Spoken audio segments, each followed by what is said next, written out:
Welcome to Jazz Therapy, where we explore depth psychology, spirituality, and jazz. We talk with people on their path of individuation, Carl Jung's concept of becoming authentically who you are meant to be. Individuation is the process of how we integrate the unconscious and conscious aspects of our psyche. It's not about becoming perfect, but about becoming complete. Then we take inspiration and listen to jazz, reflecting on what thoughts, emotions, and reveries arise, helping us to know ourselves in a deeper way as we walk the path together.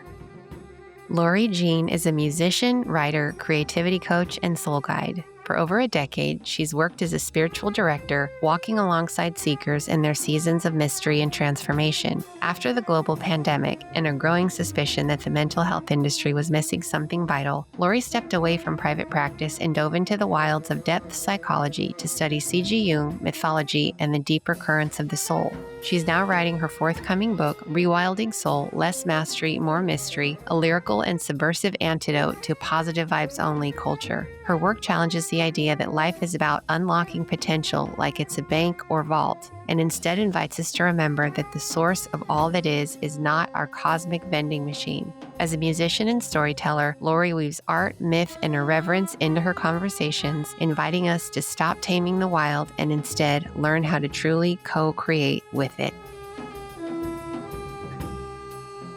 The privilege of a lifetime is to become who you truly are.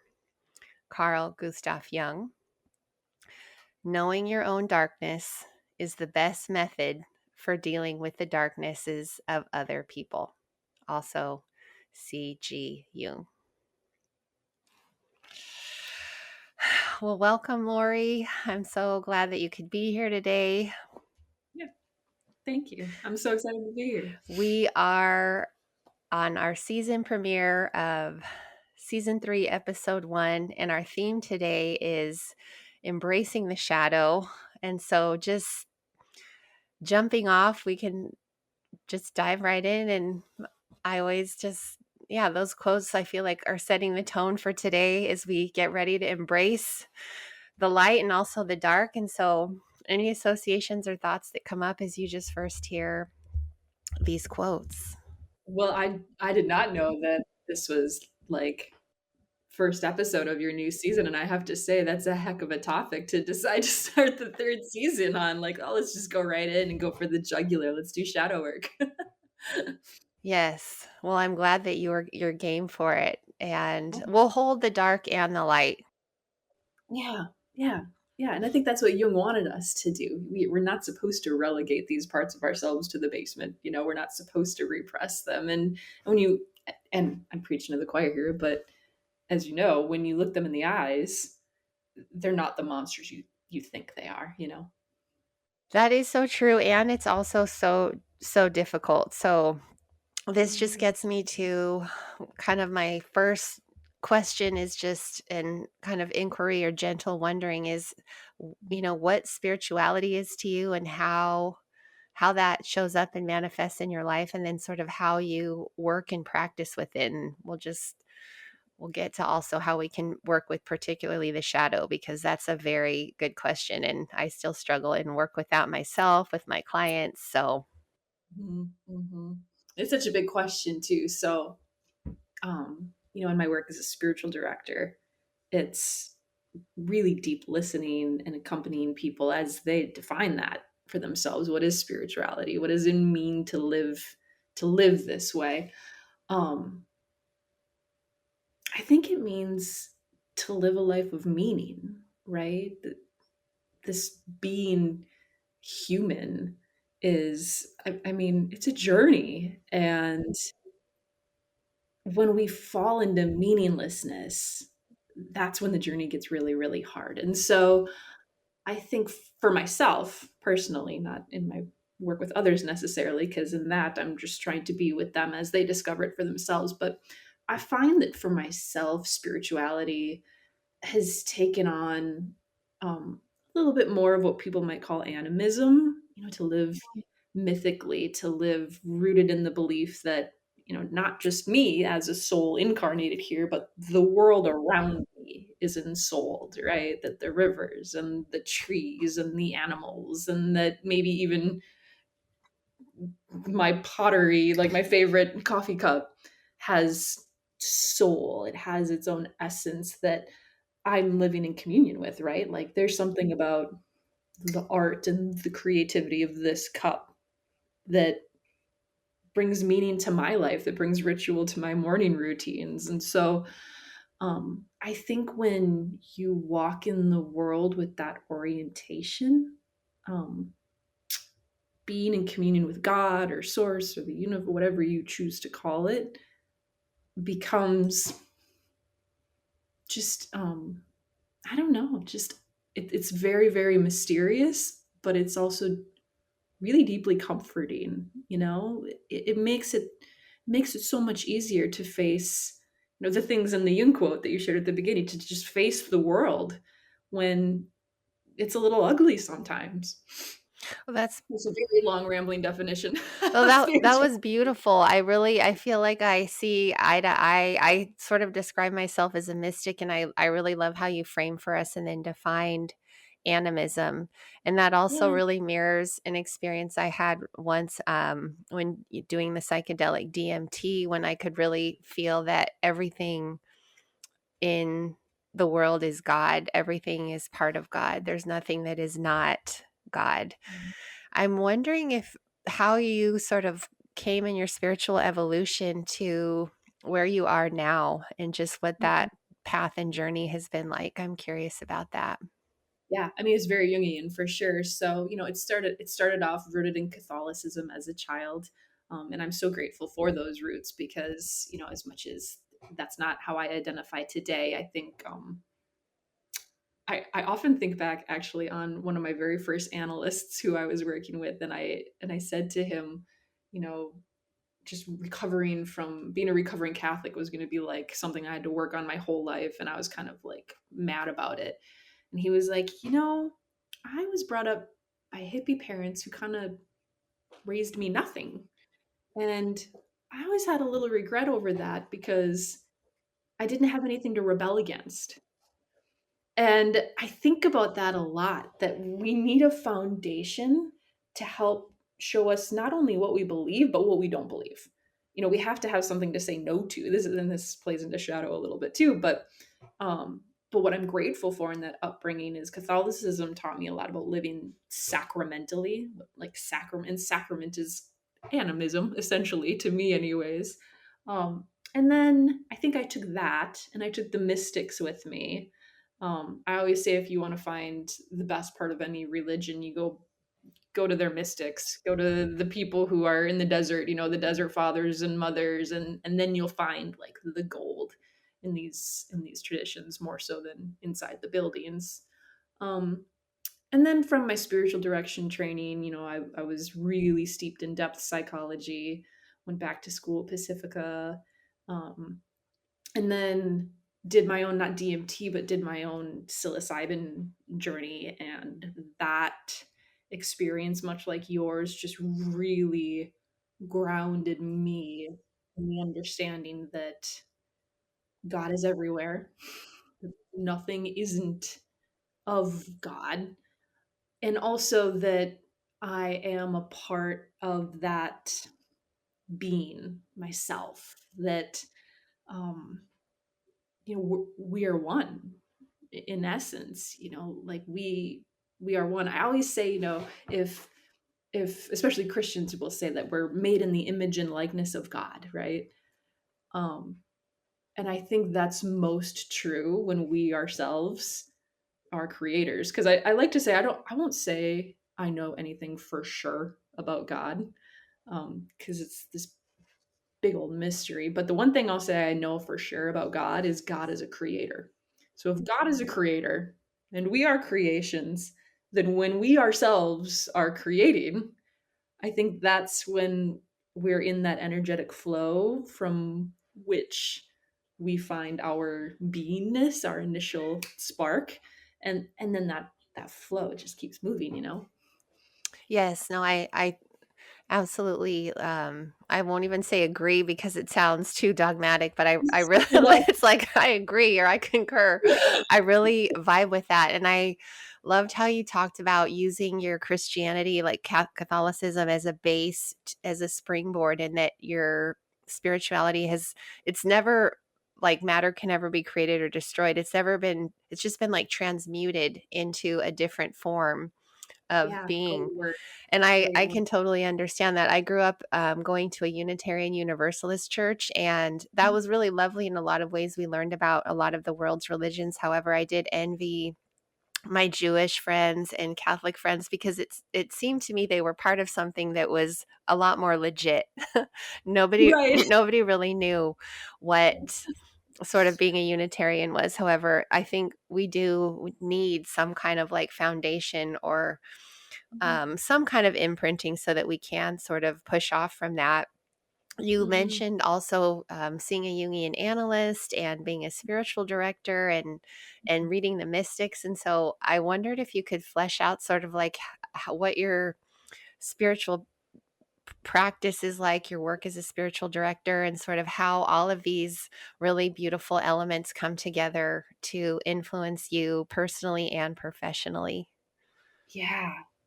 Well, I mean, I'm constantly a student. I'll never be done learning. I'll never be done going back to school and growing myself. And I think that what happens when you live that way is then, and you know this too, that then when you're with others and you're accompanying them, the things that you're learning, you hear these snippets of, and the stories and the journeys of people who are coming to you for help. And so there's this beautiful sort of like synchronicity that you get to follow, where it's always amazing to me how it's something I'm reading, someone will come to me and be like, "This week I was reading fill in the blank," and I'm like, I was also reading Meister Eckhart this week. Tell me what was resonating with you, and then I can take something they were resonating with and take it even deeper for them, or give them a practice that they can bring home with them to deepen it too. So, um, I think it's I think what I'm finding, it's so hard because I've been doing this for 10 years. And so I look back on like the idealism of first starting out, and you just want to heal people. You just want to help. You see the suffering in the world, and then you realize I don't have a magic wand in my desk drawer. And it's a lot of just being with. Um, I think probably the most profound thing people say to me or people experience is that, when they'll just say, "Thanks for just listening." They not trying to fix, not trying to diagnose, we kind of want to pathologize everything. And I think we do it comes from a good place, right? We seek knowledge because we want to understand, why did this happen to me, or we want to understand our suffering. But I think where the script flips a little bit in spiritual direction is, instead of often seeking knowledge, even about self, is actually about control. And I think in spiritual direction, it kind of flips it a little bit and says, okay, we can seek knowledge, but we're doing it for curiosity. Like, we're not we're not trying to understand it so that I can control it and prevent anything bad from ever happening to me again, because that's not possible. Not in Earth School, anyways. Um, but it's just that deep listening and accompanying, being present to people and their pain and their joy and their celebration. Um, and not try. I think too. What I'm hearing more and more is just not trying to fix. People are so weary of being fixed on all the time. Just accepting people for being in progress forever and ever. They get to be in progress the whole. We never arrive in in life. We don't ever just get to, move to Boca and retire and not be evolving as a human anymore. Well, and like the idea that consciousness is infinite and always expanding, I think is sort of what you're touching on. I loved what you were just saying, and I really could also relate in my own training as a psychotherapist, that desire early on to really like jump in and like want to fix somebody or be very active, and then over time evolving to just really being present with someone and allowing sort of their process to evolve without me directing it or controlling it or trying to push it. Yeah, yeah, it's so important, and I think it's hard too because, I'm called a spiritual director, which makes it sound like I'm gonna direct something. It's really poor, it's a poor title for the job description. Maybe I like to use the word soul tending. I think Mm. we tend to one another. Um, some people will say guide, a spiritual guide, but even guide sounds like, I was like, I don't know what's gonna happen. I'm I'm just showing up and I'll be here. Well, I love that idea of just of like you saying people are weary of being fixed, that you're really just kind of with them and deeply listening. And I wonder if you could talk and tell us a little bit about for someone that was seeking spiritual direction, what does that look like in terms of what someone might come to you with and how long sessions are and sort of how that what that looks like in your practice. I'm so Yeah, curious about that. yeah, it's so individual too, so it's hard. But um, I think I think most people, well, okay, it's like dating in the beginning, right? Like we're just getting to know each other. I just need to know, like, how many kids do you have? Are you happily married? Were you brought up in any religion? Are we going to be working on deconstructing from, a very dogmatic background? What's your image of God like? We do in the beginning, it's a lot of image of God work. Like when you pray, what do you imagine is happening when you pray? What's the and often a lot of people come to me and they were never taught how to pray. And this is why I did further training in like contemplative practices and mindfulness and things like that, because we're we're taught about religion, we're taught what to believe or how to understand it, but we're not often taught how to be in relationship to God and how to communicate, how to open um, that line of communication, for lack of a better way of putting it. And there's so many different prayer practices, most of which honestly are grounded in what we were just talking about, which is just listening. And it's also why I kind of came to this more animistic, living in the world a little more mythically and looking and watching, um, and just listening for, and listening's even, the word listening's even hard because it's not like I'm hearing it, it's maybe like a sensing, a feeling. Um, yeah. How do you pray? Mm.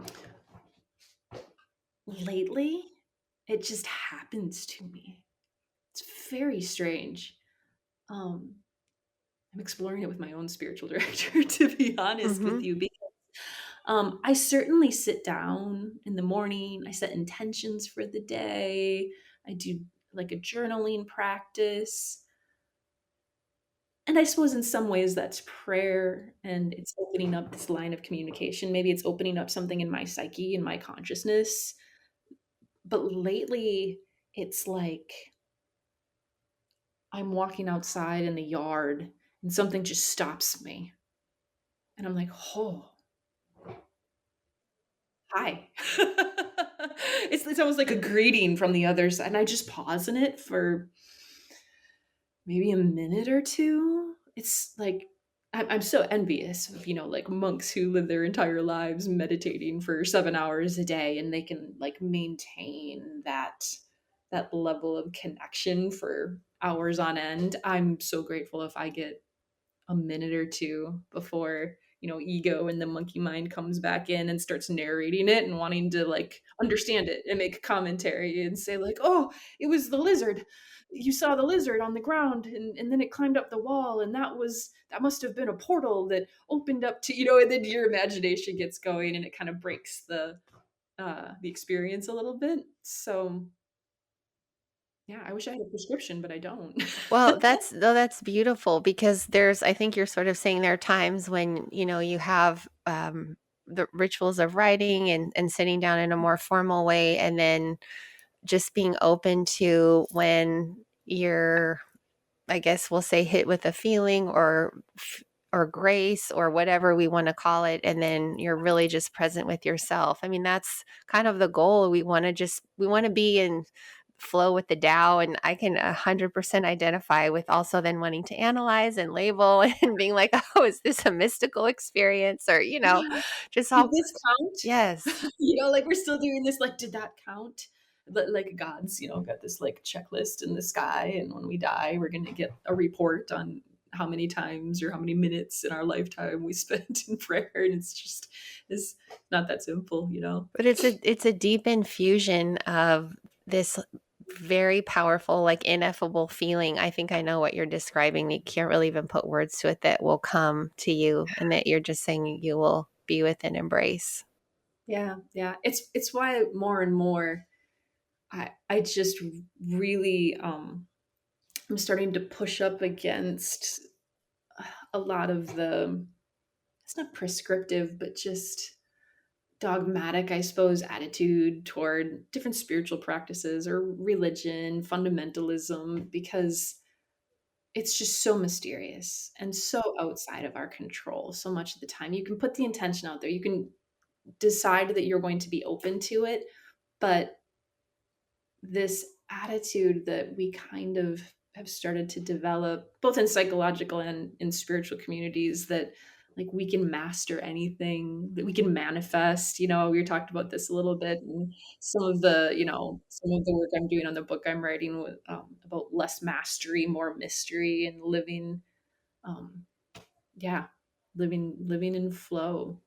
Okay, let's talk about this because this is so important, and I see this in the new age. I see it sort of in the culture at the current moment, the idea of manifesting and being really positive and happy. And I really want to get into this because this sort of also dovetails with our theme on the shadow. But there's so much about, if we just kind of hold it, we can manifest it and the universe will sort of bend at our will. And Mhm. I always also think about, like, in psychotherapy, if somebody is struggling so much with trauma, or so much unmetabolized or unprocessed like experience, they can't, like, they just, they're like, it doesn't work that way. Like, we cannot bend the universe to our will. So I wonder if you Mhm. could elaborate on this theme and help us understand and really do a deep dive into sort of like all of the sides of manifestation and what we're currently seeing in our culture of, like, you can just make it happen, Yeah. and if you're not, then there's also sort of like something wrong with you. So Yeah. Yeah. Yeah. And it's running rampant. And I'm really relieved though that a lot of the spiritual bypassing is being called out. can you When people define are that for us really quick? spiritual bypassing, I Yes. don't know, can you find that for us? But I can try. I just normally tell people it's like kind of circumventing actually staying and being present with your feelings and thinking that you can kind of meditate or pray or take a yeah, shortcut around suffering. That's a little bit how I hold it. Is What do you yeah, think? yeah, I agree with that. I agree with that definition, even though we're trying not to be dogmatic today. But I agree with the definition. And a little bit too of excusing bad behavior, excusing bad theology, or just bypassing a person's experiences. Things like The Secret and stuff really made this popular many years ago now, that this idea that you can fix your mindset, you can master your mindset, you can do mindset work, you can attract wealth and the perfect partner. And what happens then is, if you can attract those things, then you attracted your suffering, then you attracted your child dying in a car accident, then you attract, like, again, what you were just saying, there's something wrong with you and the energy you have around you.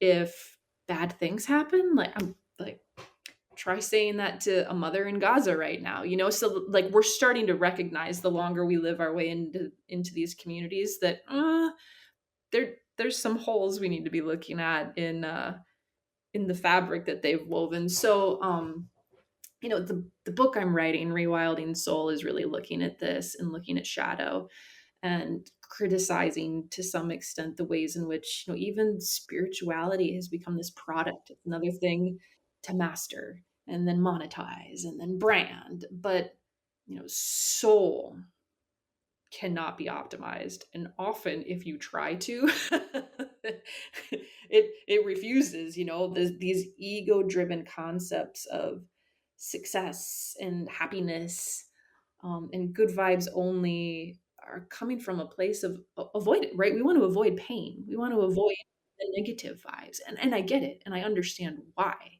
Certainly we don't want to stay in those places. However, they're deeply fruitful.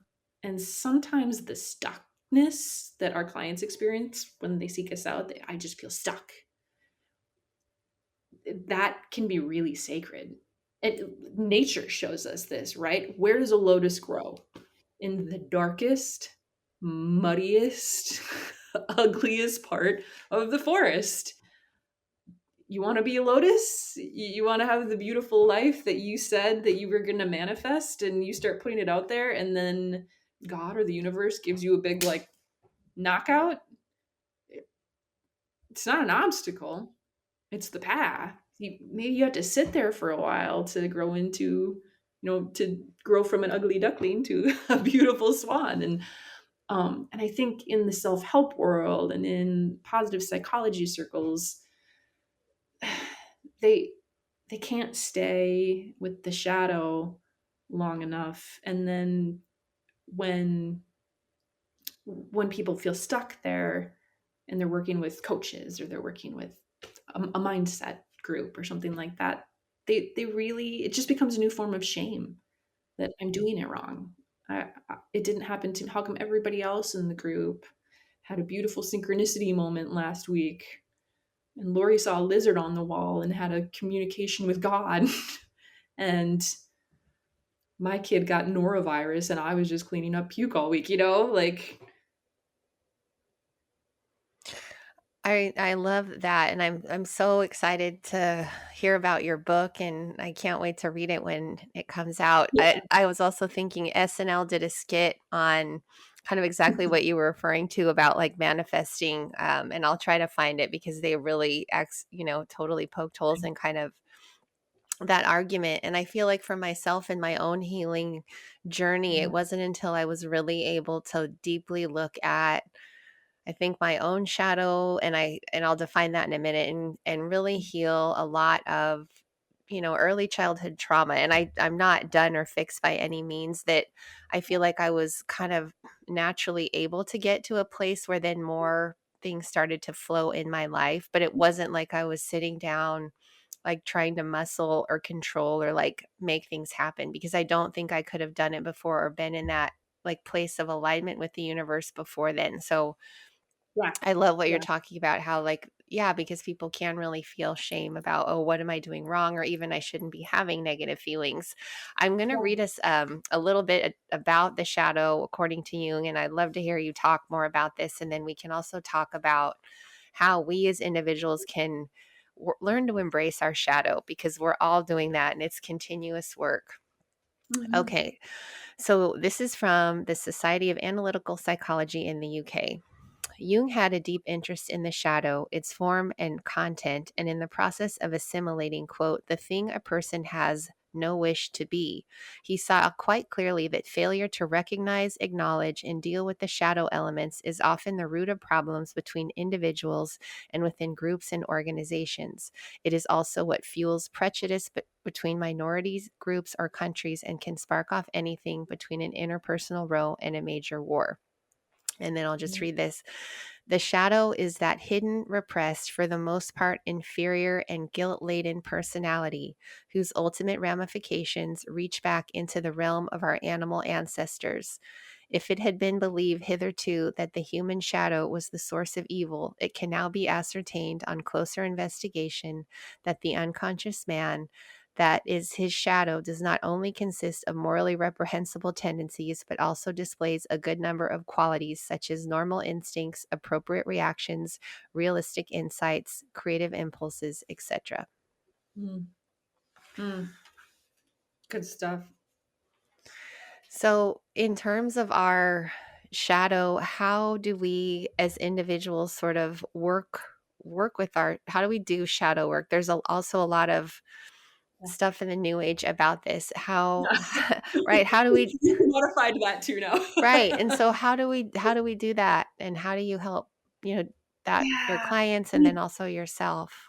yeah, these are, I think you can do it two different ways, right? So for some people who have maybe already have some self-awareness skills, we can identify the parts that got exiled to the basement of their psyche. It could be because, and it depends on their upbringing, what was taboo when you were growing up? Mm-hmm. Is it the parts of yourself that are too tender? Is it for the man who can't cry, the parts of yourself that aren't allowed to feel deeply and cry or be too feminine? It could be the parts of yourself that are angry, that are a little too weird, that are, what maybe your religion called evil, basically unapproved, right? So, layman's definition of the shadow, like what's not approved. It's not approved. Yeah. And then you shoved it down, you keep it back there. But then that shadow just, I always joke that it's in the basement lifting weights, just getting stronger and stronger, waiting for you to crack open the door one day. This is going to bust through. But it's your, use the word transmuted earlier. It's the parts of your pain that need to still be transmuted, that need to be alchemized into who you are and into your everyday life. I always joke that your shadow isn't trying to fight with you. Your shadow isn't trying to hurt with you. It's just sick of being left off your vision board. I love that. I'm gonna start using that line. That's a great Like one. he's tired of not being invited to the wine mixer. Why can't I go talk to your friends and be a little weird? Yes. Maybe then their shadow will show up too and also be a little weird. So, to embrace your shadow is not to be evil or to say the thing that's always on your mind that you really want to just like that has some grit that you want to like get the teeth out and bite your partner. Um, but it is to recognize it and be aware of it. So I think that's, one way is just simply writing that out or talking it out with someone. What are the parts of myself, my childhood that are repressed, that are not allowed? The other place that we can look for them, if clients can't do that, the other place that I think we can look for them is, who do they struggle with? Who do they hate? Yes. Who can they not tolerate? Because those are shadow projections, right? Like, and that's honestly why shadow work is so important. Yes, it's important for us to live in wholeness, because I would even say the goal is healing. The shadow doesn't want to be healed. It doesn't need to be fixed on. It needs to be integrated so that we can be whole. But probably just as important is, this is important work to do so that your relationships are also healthy and loving, because those shadow projections will rage and they will land on people. And when they land on people, we're not seeing the people in our life for who they are. They're almost objects. Yes. They are what is lacking in us. So we either feel whole in their presence, or it gives us someone else to reject instead of ourselves. I love that. Yes. I totally resonate with that, and this is sort of similar language that I use myself when I am talking to clients. I know for myself, because currently I'm working with there's um sort of an individual or a style of individual that I think is really hard for me to tolerate. And I think that would be somebody that can maybe be very snobby or pretentious. And that brings up a lot of it brings up a lot of feelings for me. And I'm really trying to work with that individually. And I also get caught up in when I recognize that I'm judging somebody for having these attributes, then I get really down on myself. So I Yeah. wonder if you could also talk about how we can bring compassion to ourselves while we are doing this work, because it's not for the faint of heart. I always say that. and yet it Yeah. is so rewarding. And so I just wonder kind of how you hold that personally and when you're working with individuals, because that was so true. Yeah. Like we see it in other people and then we have to be like, oh, this is part of myself that I am Yeah. not owning. Yeah. Oh, shit. I need to get the mirror out. Honestly, for myself, and I would even say for some of my clients too, and you brought SNL up earlier, it's humor. Humor brings a lightness to the work that makes it feel like less of a grind, and then compassion becomes easier. One practice that I do for myself, and I suggest it to other people. Actually, I do it with my daughter right now, who has pretty bad anxiety, and she's a middle schooler, so all those hormones are raging in her, and I'm trying to teach her those, self awareness skills to recognize the different voices in her head. Is we name the voice. So mine's name is Sharon, and Sharon's a real bitch sometimes. And when I catch her, when I notice she's there, I almost imagine like the little control table in the movie In and Out. And I'm like, "Oh, Sharon, hi. So we talked about this at the meeting last week, and I'm going to remind you again, you're not on the board of directors anymore. And like you have this unique role in the psyche. And so I'm going to hear what you're saying, but operating from a place of fear and panic is not helpful to us coming to wholeness." So I recognize her, right? I see you there. I hear what you're saying. I'm not mean to her. I don't tell her to go back to the custodial closet. I don't tell her she's fired. I just sort of have this internal dialogue that probably sounds a little bit like I have multiple personalities, but it's really just a helpful and playful trick that brings some levity to it, where instead of getting really down on myself, um, well, first of all, I'm separating myself, like my deeper self, from that voice, but I'm also talking to it lovingly, right? Sometimes she needs a hug. Like, sometimes Sharon just needs a hug, and I just, like, give her a little hug inside my head and my imagination, and then we move on. I love that. I am taking notes. So humor, because that's a big one. Like I can especially get so serious. Like this is serious work. Like, and it's like, Mhm. well, no, actually the universe is very playful. So I'm taking notes on that. And then I also love Just that technique. laugh. Yes, laugh, name the Separate voice. yourself. And then it's, yes, I love that. Like I am going to keep that at the forefront of my mind in this process of like using more humor. And then again, it's like the compassion naturally sort of flows. And I also really love what you said about with Sharon, that you are able to see that she has a function too. Like she wanted to help you, she wants to protect you, and yet sometimes you have to be the one that is like, "Hey, I see this part of you and what you want, and I'm not going to let Mhm. that sort of take over and dominate." Yeah. I talk about this in the book too, and it's something that I also recommend to my clients. We can't we don't wanna disempower her either, right? And she's not helpful when it comes to things like decision making, or like I don't let my shadow drive the bus when I need to have a tender conversation with someone. That's also not her place. She's a genius as an artist, right? Like I think the shadow's genius very often is in creativity. So sometimes like I have a little date night where I'm like, all right, you want to be dark and fateful and just absolutely wallow in melancholy.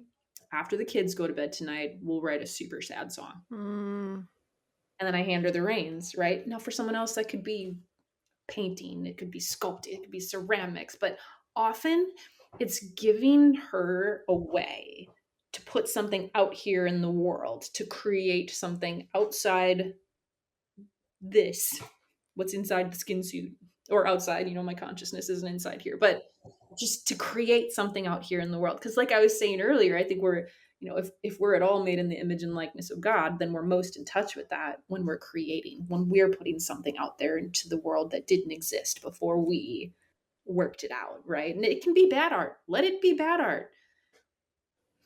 That is so important. I love that as well. Yes, creating and just and moving that energy along. And then I also feel like when we do that for myself personally and also what I see with clients, then that begets us wanting to do more. Like it's like something was moved, something was flowing, and then that is so important. And that then almost like brings back some light, right? Like we get out of like that heavy funk, that seriousness I was talking about earlier, and we're Hmm. in that place of flowing and being creative.